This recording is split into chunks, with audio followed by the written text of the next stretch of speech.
A husband's getting a little frisky with his wife. He wants to make love.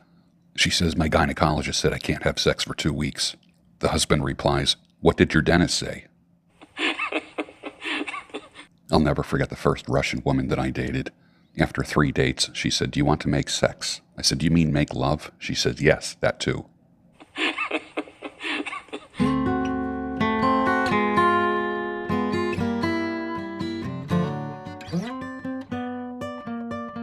Stirring the coffee with chopsticks using the vortex method, the only true way to optimize the taste of your coffee. At the molecular level, good morning. Welcome to the Daybreak Show. I am the Sultan. We'll get started, but first, coffee in a Waffle House coffee mug.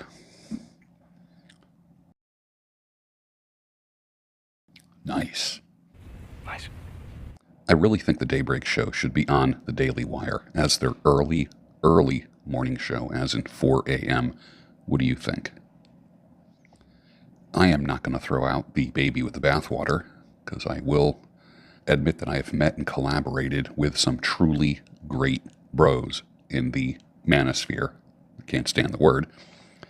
And likely will be friends for life and have created some positive win-win relationships and professional relationships that benefit both parties. It's been a good ride. Had a few bumps. Those bumps are gone. Overall, good ride. The religious men's community has been doing hit pieces on the red pill community and many of its main voices. I will respond like this: until they get their hearts smashed, then all of a sudden the red pill kind of makes sense. And then they will backpedal. And our job as red-pilled Christian men is to show grace, mercy, and understanding, no matter how hard they slammed us. They are not immune from having relationship problems. They are not immune from having problems with money. They are not immune from having problems with frame in relationships in general in life. They still need to do the same exact things. I like to think that the red pill lens takes off like a rocket with Christian men. It truly does, because churches have been nothing but simp factories for decades and very soft on the issues. Take it from a guy who's been to more retreats, men's breakfasts, and Bible studies than I can count. In December, I'm going to be sharing the virtual stage with Rich Cooper, Rollo Tomasi, John Sonmez, John Gray, Warren Farrell, and several others. I'll be posting a link for that pretty soon. It's going to be a pretty good men's conference, and it's going to be 100% online starting the week of December 4th, and I will let you know exactly how you can access that. Do you need an MC for your next event, conference, workshop, retreat? Someone to interview your speakers in a separate show for your podcast, a pro to keep the show rolling and confirm its value to the attendees? I've done that for decades. Just message me, and I'll make your event great again. I love this meme. There's a woman on death row, and the guard says, "What would you like for your last meal?" She says, "I don't know. What do you want?" Right up to the very end. I love that. A woman can be a great helpmate that helps you be more productive and inspired. I know it works that way for me. I also hate it when that relationship doesn't work and then it affects my productivity and inspiration. I remember going through divorce and I stopped reading books. Literally, I couldn't read. When I went through a breakup last year, literally, I couldn't read. I was going through some books at the time because, I have a stack of books that I'm just always reading and replacing, and I couldn't finish the book. Too distracted. There's still a bookmark in it, waiting for it to be finished. Couldn't read. A woman can help you be more productive and help you be more inspired, or she can be a hurricane that disrupts or even destroys your life. If you let them, if you allow that to happen. Many of you brothers have had a Category 5 girlfriend, and I'm using the hurricane measuring system here, Category 1 up to Category 5, which creates the most destruction. Many of you brothers have had a Category 5 girlfriend or wife that left a path of destruction, which included destroying the family, the hopes, the dreams, and plans for a future. And that's one of the reasons why I am here. That path of destruction started long before you invited her into your life. Realize that. That pattern of behavior did not start with you and your experience with her. Patterns do not lie. When you look back, you can see where you went wrong. You can see where she started to stray. You can see where she started to lie to you. Her past is important. We as men are builders by nature, but we need a peaceful and calm life in order to build something that will outlive us. Unfortunately, for most men, they're wearing breast goggles. Remember my video called Breast Goggles? And they fall into the beauty or lust trap. I want you to think about pre-nut clarity. There's a lot of talk going around about post-nut clarity. Pre-nut clarity is what I'm talking about. This is why I say date long and marry slow. Once you nut in that relationship, all objectivity disappears. It's gone. Can't think properly. Clouds your judgment. Your clarity is gone. And then you operate on emotions, E, and not intellect, I. So I encourage you to operate with I over E, intellect over emotions. In the pre-nut state, you can easily identify the women from Red Flagistan. No more Category 5 women. Category 5 hurricanes, my brother. No more.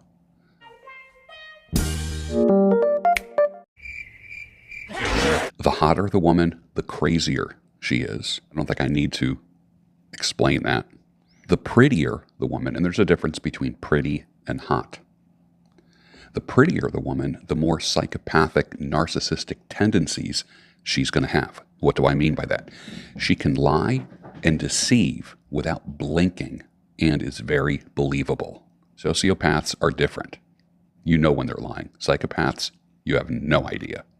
Even when you're looking for signs that she's bullshitting you, deceiving you, lying to you, you can't tell. They are highly functioning deceiveaholics.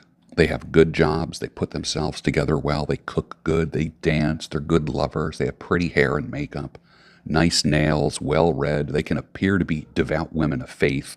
Behind closed doors, they'll suck the chrome off a bumper. And I've had both. I've had the crazy and I've had the pretty.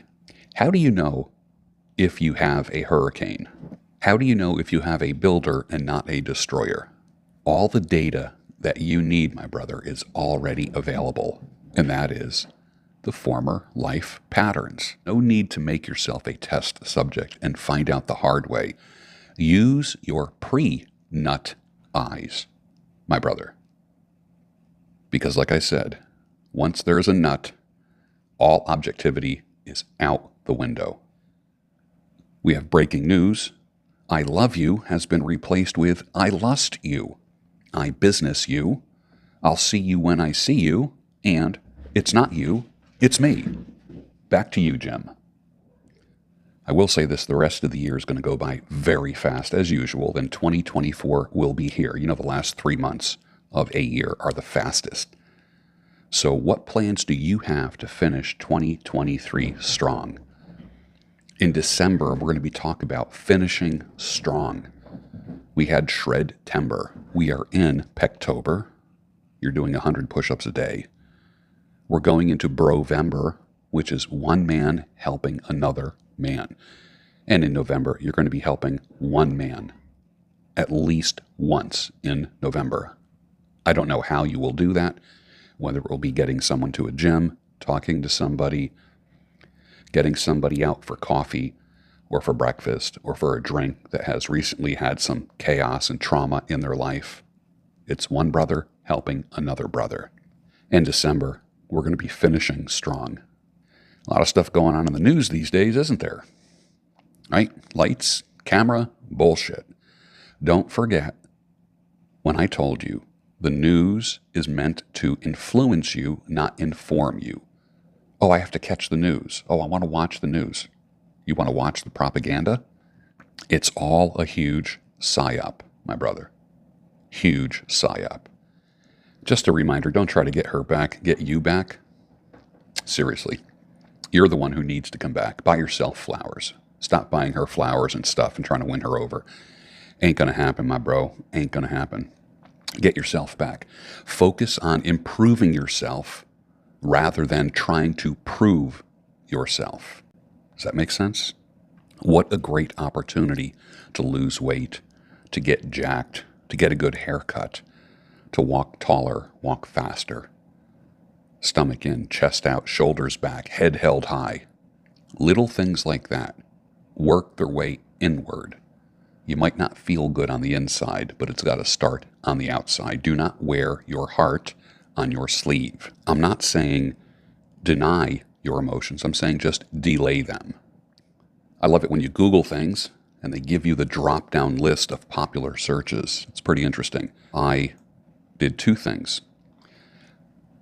I went to the search bar and I said, what percentage of men, and then a menu dropped down. And here it is. What percentage of men cheat? What percentage of men are over 6 foot? What percentage of men are circumcised? What percentage of men make six figures? What percentage of men make over 100K? What percentage of men can bench 225? What percentage of men get prostate cancer? What percentage of men go bald? And then with women, I Googled what percentage of women. Here we go. What percentage of women are sexually assaulted? What percentage of women get breast cancer? What percentage of women have children? What percentage of women die in childbirth? What percentage of women are infertile? What percentage of women breastfeed? What percentage of women have miscarriages? What percentage of women have herpes? What percentage of women never have children? Interesting. Very interesting. A man's agency is his height, how much he makes. Let's get real. Those are all the searches right there. A woman's agency is 100% sexual. That is it. Period. That is why guys that look good, make money, get attention. This is why pretty women, hot women, attractive women get attention. A woman's agency decreases as she gets older. A man's agency increases as he gets older. His earning power, you can't get taller as you get older, but you can make more money and become more successful. As I've said in the past, to a woman, a man is a success object. To a man, a woman is a sex object. And that's not putting anyone down. A woman wants a winner. Does that mean you need to be a winner amongst all men? No. You can be a winner in your circle, in your subgroup, in your age group. Women don't care about your struggles. They just wait at the finish line for the winners. Never fails to make me laugh when I see this meme of a guy down on one knee holding up a diamond ring like he's proposing to a wife. And he says, "Will you destroy my life?" And she's like surprised, and she's like, "Oh my God, yes."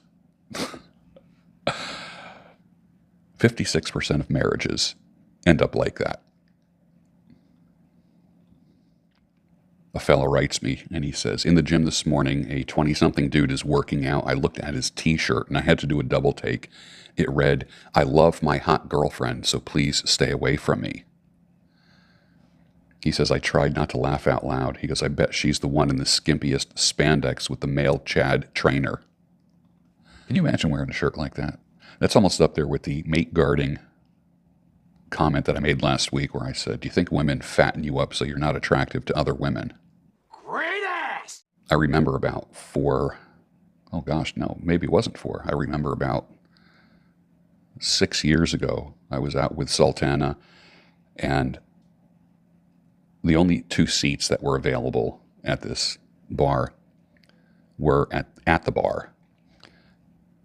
So we had our dinner at the bar, and across the bar, there was a woman kind of looking at me and just kind of making eyes at me. I don't know if you young guys know what that means, like when a woman's making eyes at you, where she just keeps looking at you and tilting her head, and maybe she catches you looking back, and then she kind of flips her hair or something like that.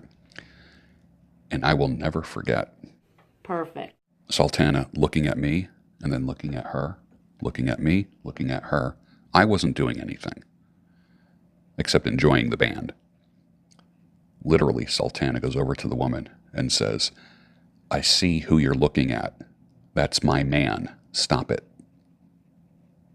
And she meant it. Hardcore, man. That was hardcore. The truth hurts always before it heals you. Truth is never comfortable, is it? The journey to success, the journey to contentment, the journey to happiness is not an easy one. You have to get through things.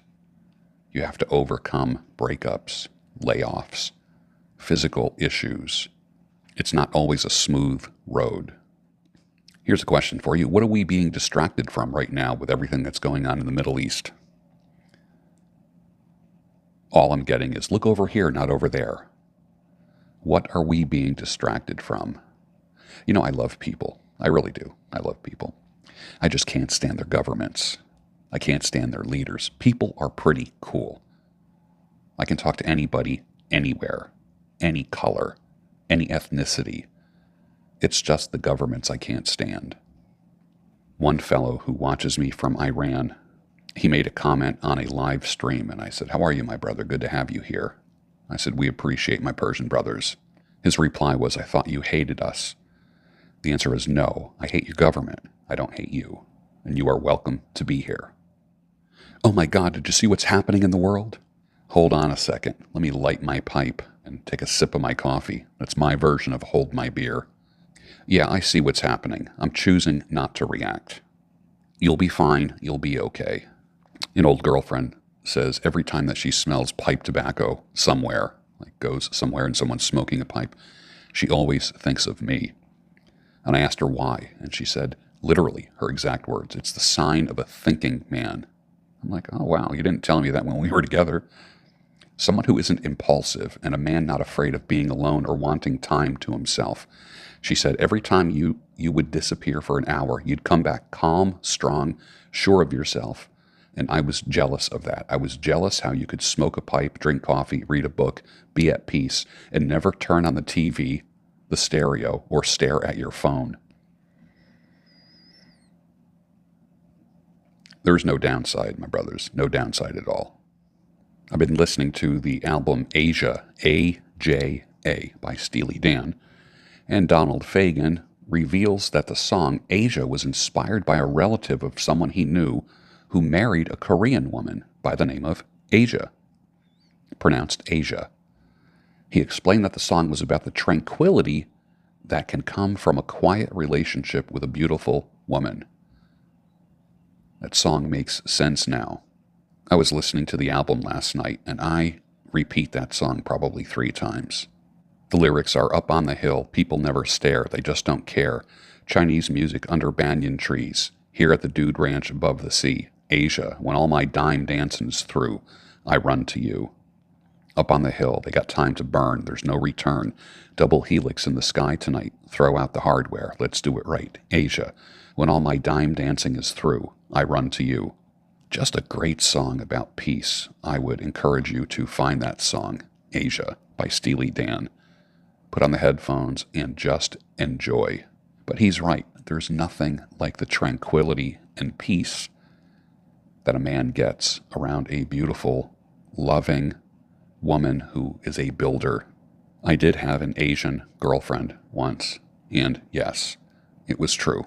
She was calm. She was beautiful. A man settles where he has peace. Would you rather have a beautiful, hot woman and have no peace? Or a woman that you're not initially attracted to, but have a peaceful life with her? I would encourage you to think about this. A woman gets more beautiful in your love and care. Every time you look at her, you will think she's more beautiful. If she serves you, you have a nice relationship, a nice way of interacting. Once you have peace from a woman, you can't go back to anything else. And with that, finish your coffee, and I'll see you on the next Daybreak Show, your home of sanity, clarity, and reason. I don't even like to say the word broken, because when something's broke, it sounds like it's of less value. So obviously we have a quote unquote broken home, but I don't view us as being any less valuable. You know what I mean? Oh yeah, I mean it's not the perfect situation. Yeah. I get letters from guys that are like raised in foster homes where they're like both mother and father are derelicts or drug addicts and that kind of thing, and they just go from foster home to foster home. That's crazy. I can't imagine doing that. Yeah, Oh, man. yeah, it's insane. All right, so you working out these days or what? That means no. Well.